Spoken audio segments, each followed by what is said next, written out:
Hello students, आप सभी का एक बार फिर से एसवीएस फैमिली यूट्यूब चैनल पर स्वागत है। हमने पहली यूनिट जो है हमारा पहला चैप्टर इलेक्ट्रोस्टैट का वो कंप्लीट कर दिया था और उसी के बेस पे जो न्यूमेरिकल हमें करने आगे वो हम करेंगे। सब कंसेप्ट बेस पे होंगे कि पहला जो न्यूमेरिकल है, जैसे ये कहता है कि दो चार्ज है, मान लीजिए एक आपका 4 कूलम और दूसरा चार्ज है 9 कूलम, एक दूसरे से 3 मीटर की डिस्टेंस पर सेपरेट है। तो आपको बताना है कि इन दोनों के बीच में एक पॉइंट बताना है जहाँ पर वो बैलेंस हो, मतलब इलेक्ट्रिक फील्ड बैलेंस हो, मतलब नेट फोर्स आपका बैलेंस हो, ज़ीरो हो फोर्स। ठीक है, तो आपको यहाँ पर फाइंड आउट करना है। मान लीजिए एक पॉइंट ये है जहाँ पर फोर्स जो है ज़ीरो होगा, नेट फोर्स ज़ीरो होगा, इलेक्ट्रिक फील्ड बैलेंस होगी। तो मान लीजिए ये डिस्टेंस आपकी x और ये x है, तो ये कितनी हो जाएगी 3 - x। ठीक है, अब इस पे हमें इलेक्ट्रिक फील्ड इंटेंसिटी चेक करने के लिए क्या करना होगा, जो हमने अभी तक पढ़ा कि एक टेस्ट चार्ज रखना होगा। एक टेस्ट चार्ज रखा हमने क्यों, यहाँ पर पॉजिटिव टेस्ट चार्ज। तो इस पॉजिटिव टेस्ट चार्ज पे +4 कूलम चार्ज के कारण जो इलेक्ट्रिक फील्ड इंटेंसिटी का इफेक्ट पड़ेगा वो कितना होगा, k 4/x², यही होगा। और इस टेस्ट चार्ज पे +9 कूलम चार्ज के कारण जो इफेक्ट पड़ेगा वो क्या होगा, +9 = k 9/में कितना 3 - x², यही होगा। अब देखिए, चूँकि ये पॉइंट बैलेंस पॉइंट है तो यहाँ पर दोनों की इलेक्ट्रिक फील्ड इंटेंसिटी इस चार्ज के कारण और इस चार्ज के कारण बराबर होगी। तो मैं कह सकता हूँ कि E +4 = E +9, क्योंकि हमें यही तो फाइंड आउट करना है कि जहाँ पर बैलेंस, और बैलेंस कब बनेगा, जब ये दोनों बराबर होंगे। तो हमें क्या निकालना है, दूरी निकालनी है x। तो कैसे निकालेंगे, k 4/x² = k 9/3 - x²। k से k कट गया। अब आप एक काम कीजिए, इसका स्क्वायर रूट इसका स्क्वायर रूट कर दीजिए, बोथ साइड स्क्वायर रूट कर दीजिए। तो 4 का स्क्वायर रूट करने पे बनेगा 2 और इसका x² का बनेगा x, और इधर 9 का बनेगा 3 और 3 - x का बनेगा 3 - x। क्रॉस कर दीजिए, क्रॉस मल्टीप्लाई, तो ये होगा 6 - 2x = 3x। इधर से आ जाएगा 6 = 5x और x की वैल्यू आ जाएगी 6/5 और ये वैल्यू कितनी आ गई 1.2 मीटर। तो 1.2 आपकी जो है x की वैल्यू आ गई। मतलब यहाँ से 1.2 मीटर की डिस्टेंस पे अगर कोई चार्ज रखते हैं तो वो चार्ज क्या रहेगा, बैलेंस रहेगा। वो चार्ज क्या रहेगा, आपका बैलेंस रहेगा। तो और एक केस समझिए इसी के अंदर, अगर ये जो चार्ज है वो दोनों सेम होते हैं, +4 या दोनों चार्ज सेम होते लेकिन डिफरेंट इन साइन में होते, मतलब इनका जो साइन है वो डिफरेंट होता। ठीक है, क्लियर। और ये इसका मिड पॉइंट है A, ये भी इसका मिड पॉइंट है A। आपको अगर ये निकालना आता कि इसके मिड पॉइंट A पर निकालिए, मिड पॉइंट A कहाँ आएगा, सेंट्रल पॉइंट निकालना आ जाए, ये पूछ ले कि सेंट्रल पॉइंट निकालिए। सेंट्रल पॉइंट कैसे निकालोगे अब हमें सेंट्रल पॉइंट फाइंड आउट करना है। तो एक बात बताइए, अगर ये सेंट्रल पॉइंट दिया है हमें A, हमने मान लिया A, तो अगर मैं यहाँ पर टेस्ट चार्ज रखूँगा Q0 रखूँगा, तो एक बात बताइए, इस 4 कूलम के कारण इस पे कौन सा फोर्स लगा, रिपल्सन, तो इसकी डिस्टेंस ये होगी। इसको मान लीजिए, मैं मान लेता हूँ Q1 और इसको मान लेता हूँ Q2, तो ये क्या होगा E / Q1। ठीक है, ये भी इसको रिपेल करेगा तो इसकी नेट किधर जाएगी, EQ2। ठीक है, अब हमें सेंट्रल पॉइंट पर नेट इलेक्ट्रिक फील्ड निकालने के लिए, दोनों अपोजिट है तो क्या करना होगा, हमें क्या करना होगा, दोनों अपोजिट है तो इनको EQ1 - EQ2, ये आपका नेट इलेक्ट्रिक फील्ड आ जाएगा। मतलब कहने का कि सब्ट्रैक्ट करना होगा। अगर ये डिफरेंट होते और यहाँ पर मैं टेस्ट चार्ज रखता Q0, ठीक है, तो इस Q0 पॉजिटिव चार्जेस पे ये फोर्स लगाता, मान लीजिए Q1 है और ये Q2 है, तो क्या होता फोर्स इधर लगता EQ1। या इलेक्ट्रिक फील्ड इंटेंसिटी की डायरेक्शन होती है EQ1, ठीक है। और इस पे जब ये फोर्स लगा रहा है या इस पे जब ये इलेक्ट्रिक फील्ड अपना शो कर रहा है तो इसके ऊपर, तो ये किस साइड है, वहाँ ये साइड होगा, क्योंकि ये पॉजिटिव और ये नेगेटिव, तो दोनों ही केस में इनकी डायरेक्शन ये है। तो जब एक पॉजिटिव और एक नेगेटिव है तो नेट इलेक्ट्रिक फील्ड क्या निकालना होगा, नेट होगा हमारा सेंट्रल पॉइंट पर, वो हो जाएगा EQ1 प्लस EQ2, ठीक है। तो यहाँ से मैं सिर्फ एक चीज़ समझाना चाहता हूँ, दो सिमिलर चार्ज याद रखोगे, दो सिमिलर चार्ज के सेंट्रल पॉइंट पर इलेक्ट्रिक फील्ड निकालना हो तो नेट इलेक्ट्रिक फील्ड निकलता है EQ1 EQ2, मतलब दोनों को सब्ट्रैक्ट करेंगे। सिमिलर चार्ज है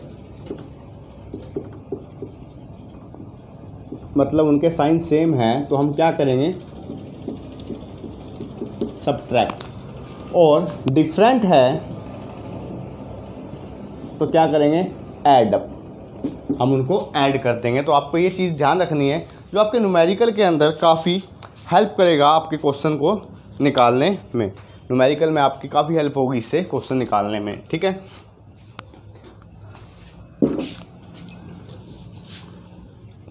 अब देखिए इसी पे मैं क्वेश्चन बना देता हूँ कि मान लीजिए यही क्वेश्चन था 4 कूलम और ये भी प्लस 4 कूलम, ये डिस्टेंस थी 3 मीटर और ये कितनी होगी, ये होगी 1.5 मीटर और ये होगी 1.5 मीटर, ठीक है।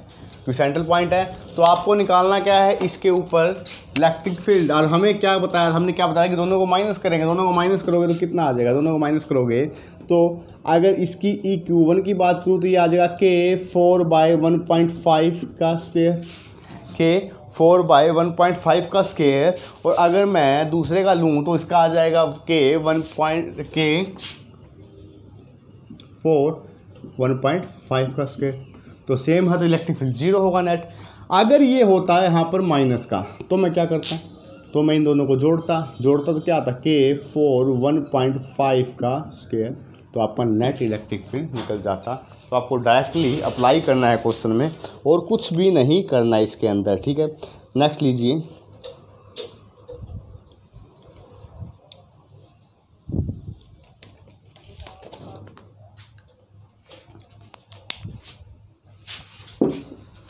नेक्स्ट जो क्वेश्चन है वो अच्छा क्वेश्चन है। ये देखिए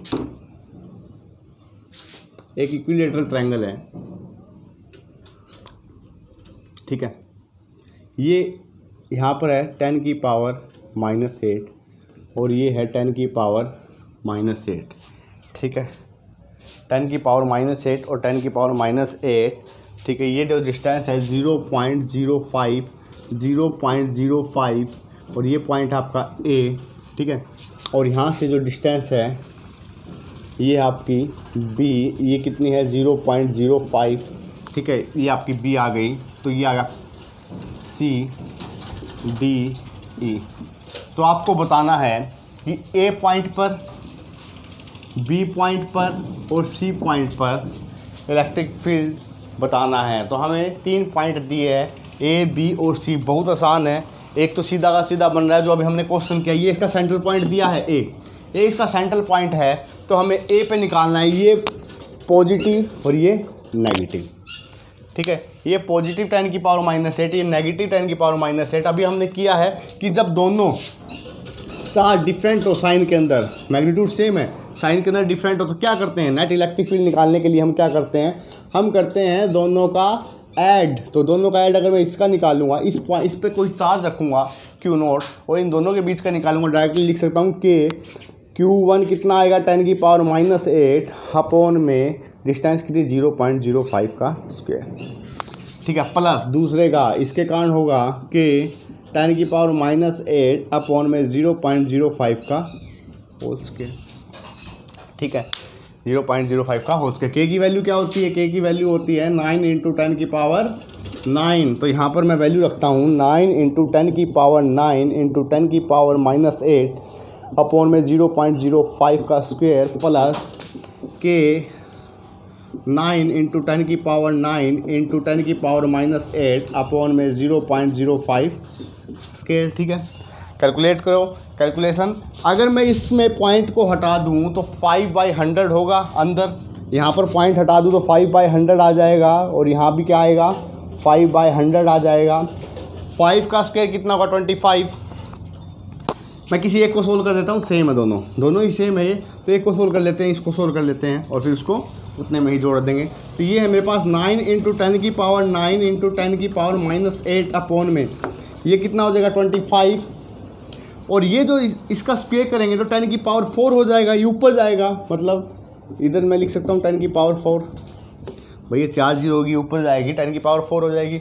9 और 4 13, 13 में से 8 गया, कितना बचा 13 में से 8 गया तो कितना बचा 10 की पावर 8, 8 गया ना 5, 10 की पावर 5, 13 में से 8 गया 5 अपॉन में 25। अब 25 को अगर ख़त्म करना है तो आप क्या करो, इसको थोड़ा सा और खोल लो, 9 × 10 की पावर 3 × 10 की पावर 2, 10 की पावर 3 × 10 की पावर 2 करता हूँ मैं 100 लिख सकता हूँ 25, 4 पे गया तो कितना आ गया 36 गुणा में 10 की पावर 3 तो कितना आ जाएगा 36,000। 36,000 एक की वैल्यू आई है तो इसकी भी सेम ही आएगी 36,000, 36,000 प्लस 36,000, 36,000 प्लस 36,000 हो जाएगा 72,000 न्यूटन पर कूलम, 72,000 न्यूटन पर कूलम आपकी वैल्यू आ जाएगी। कैलकुलेशन को थोड़ा स्ट्रॉन्ग कीजिए, अपने प्रैक्टिस जितनी ज़्यादा करोगे उतनी कैलकुलेशन स्ट्रॉन्ग होगी आपकी, ठीक है। कैलकुलेशन से घबराइए मत, क्योंकि आपको सिर्फ कैलकुलेशन की शुरुआत करनी है, एंड तक तो अपने आप निकल जाओगे अगर आप रूल के हिसाब से चलोगे। नेक्स्ट जो पार्ट कहता है कि बी पर निकालना है हमें, बी पर निकालना है। बी पर निकालने के लिए क्या करेंगे, देखिए इस बी पर अगर टेस्ट चार्ज रखूँगा तो इसके कारण भी इफेक्ट पड़ेगा और इसके कारण भी इफेक्ट पड़ेगा। बी पे अगर मैंने यहाँ पर टेस्ट चार्ज रखा चेक करने के लिए तो इसके कारण भी इफेक्ट पड़ेगा और इसके कारण भी। अगर मैं इसके कारण इफेक्ट देखूँ, इसके मान लीजिए इसको मैंने मान लिया ED, और इसके कारण जो इफेक्ट पड़ेगा EE, ठीक है, ये EE सेम ही हो गया, ठीक है। इसके कारण देखिए टेस्ट चार्ज पॉजिटिव है, ये भी पॉजिटिव है, तो रिपल्सिव फोर्स होगा, रिपल्सिव फोर्स होगा तो इसको रिपेल करेगा। और इन दोनों के बीच की बात करें, ये नेगेटिव है ये पॉजिटिव है, फोर्स कैसा होगा, फोर्स होगा आपका अट्रैक्टिव, ठीक है। तो ये इसको अपनी तरफ खींचेगा, ठीक है, ये इसको अपनी तरफ खींचेगा और ये इधर जाएगा, ठीक है। इसने खींचा ई की तरफ और ये बी ने रिपेल किया। तो इन दोनों में अगर मैं बात करूँ तो बड़ा फोर्स कौन सा है, EB ग्रेटर देन EE। क्यों, क्योंकि ये इससे कम डिस्टेंस पे है। तो इसका मतलब नेट निकालने के लिए मैं इसके इलेक्ट्रिक फील्ड में से ये माइनस कर सकता हूँ, क्योंकि इसका फोर्स जो है वो ज़्यादा है इससे। तो नेट निकालने के लिए एट पॉइंट बी क्या करेंगे हम, EB के कारण कितना होगा, EB के कारण होगा K × 10 की पावर -8 अपॉन में डिस्टेंस कितने दोनों के बीच में 0.05 का स्क्वायर माइनस इसके कारण क्या होगा K 10 की पावर -8 अपॉन में डिस्टेंस कितनी है 0.05 0.05 0.05, तीनों को जोड़ दूंगा ये पूरी डिस्टेंस इनके बीच की है, तो ये कितनी होगी 0.15 का स्क्वायर। अब वही K की वैल्यू कितनी ली थी 9 × 10 की पावर 9 अपॉन में 0.05 का स्क्वायर माइनस 9 × 10 की पावर -8 अपॉन में 0.015 का स्क्वायर। अलग अलग सोल्व कर लीजिए, पहले आपको मैं सोल्व करके दिखा देता हूँ। 9 × 10 की पावर 10 की पावर 9 × 10 की पावर 8, दोनों में गड़बड़ कर दी, 10 की पावर 8 माइनस के 10 की पावर -8, ठीक है, ये दोनों आएंगे। तो क्या होगा अपॉन में कितना है 0.05, वही अभी किया आपने, इसका तो 25 आ जाएगा और ये कितना आ जाएगा 10 की पावर 25 10 की पावर 4, ठीक है। तो इसे अगर हम सोल्व करेंगे, इसको सोल्व करने के बाद क्या आएगा, अभी हमने किया इसका सॉल्यूशन कितना आया था 36,000, सेम ही था, लेकिन ये अब की बार डिफरेंट है। इसको सोल्व करेंगे, इसको अलग से सोल्व कर लेते हैं। 9 × 10 की पावर 9 × 10 की पावर -8 अपॉन में 0.15, इसको मैं लिख सकता हूँ 15/100 लिख सकता हूँ, 0.15 को 15/100 लिख सकता हूँ। अगर मैं इसको होल्स के लिए ख़त्म करूँ तो नीचे क्या आएगा 225 और ऊपर चला जाएगा 10 की पावर 4। ठीक है। अब देखिए 9 इंटू कितना आएगा 10 की पावर 5 अपॉन में 225। एक बात बताइए, इसको हम सोल्व करें तो इसके लिए मैं 200 को अलग से निकालूँ, क्योंकि 25 पे कटेगा। 9 इंटू 10 की पावर 3 इंटू 100 अपॉन में 225 लिख सकता हूँ। तो कितने में जाएगा 25 निम्न 25, ओके। 9 पे 9 गया तो कितना आ गया 4 गुणा में 10 की पावर 3 4000। तो इसकी वैल्यू आ गई 4000, इसकी वैल्यू आ गई 36000। तो 36000 में जब हम 4000 माइनस करेंगे तो कितनी आएगी 32000 न्यूटन पर कूलम जो होगा बी पर इलेक्ट्रिक फील्ड होगा। ई की वैल्यू क्या होगी 32000 न्यूटन पर कूलम ई की वैल्यू आ जाएगी। तो ये था हमारा पॉइंट बी पर। अब निकालना है पॉइंट सी पर।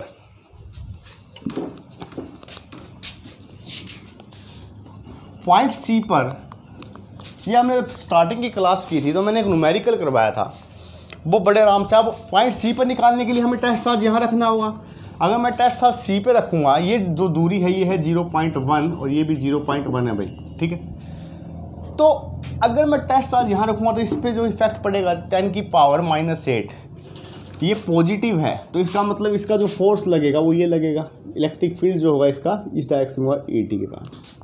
और ये माइनस तो ये इसको अट्रैक्ट करेगा तो इसकी इलेक्ट्रिक फील्ड होगा इस डायरेक्शन में, ठीक है।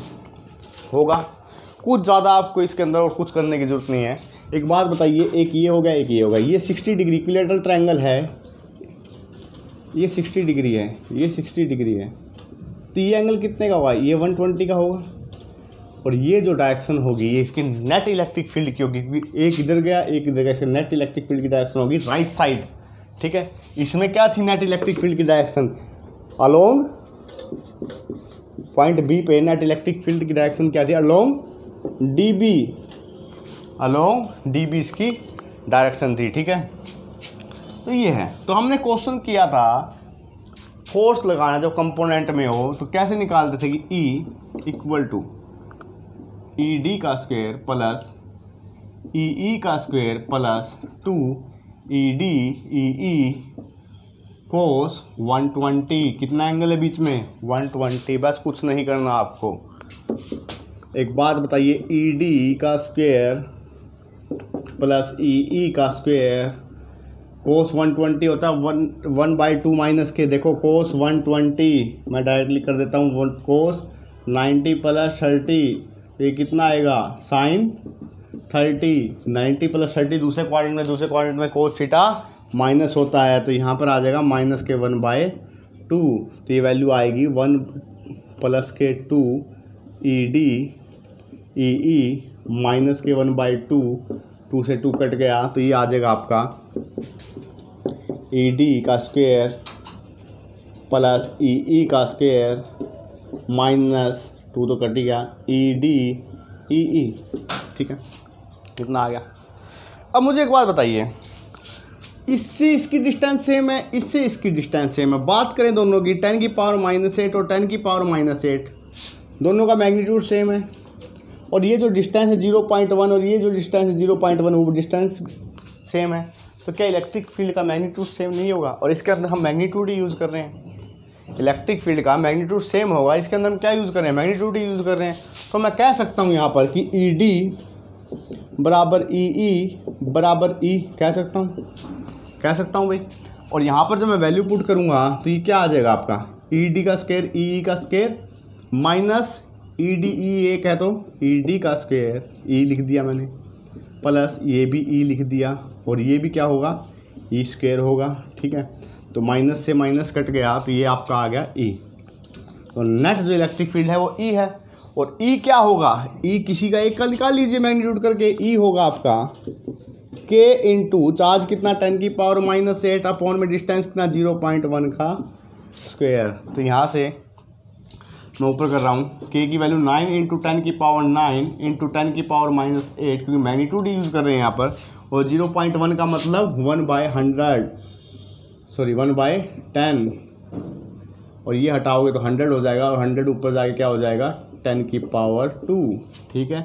तो यहाँ पर 9 और 2 11 में से 8 गए, 9 इंटू 10 की पावर 3 कितना आ गया 9000 न्यूटन पर कूलम। सी पर जो पॉइंट पे इलेक्ट्रिक फील्ड आएगा वो आएगा 9000 न्यूटन पर कूलम। बहुत ही आसान पार्ट था ये क्वेश्चन का, इम्पोर्टेंट क्वेश्चन था। तो इसकी जो वैल्यू आएगी आपकी आएगी 9000 न्यूटन पर कूलम।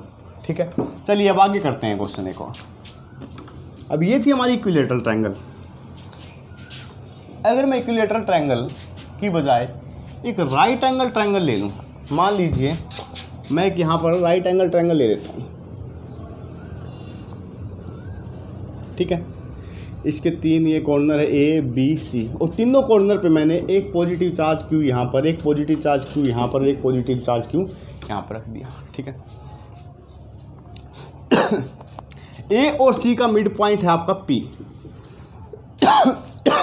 ठीक है, ये दूरी है ए और ये जो लेंथ है ये भी ए है। तो आपको बताना है कि पी पॉइंट पर नेट इलेक्ट्रिक फील्ड कितना होगा। पी पॉइंट पर नेट इलेक्ट्रिक फील्ड कितना होगा। अगर मैं पाइथागोरस प्रमेय से देखूँ, इसको थोड़ा बीच में कीजिए। ठीक है, ये पी। अगर मैं पाइथागोरस प्रमेय की बात करूँ, पाइथागोरस प्रमेय से जो ये लेंथ आ जाएगी आपकी, ये कितनी आ जाएगी, √2a आ जाएगी। भाई हाइपोटेन्यूज का square equal to perpendicular square plus base का स्क्वायर।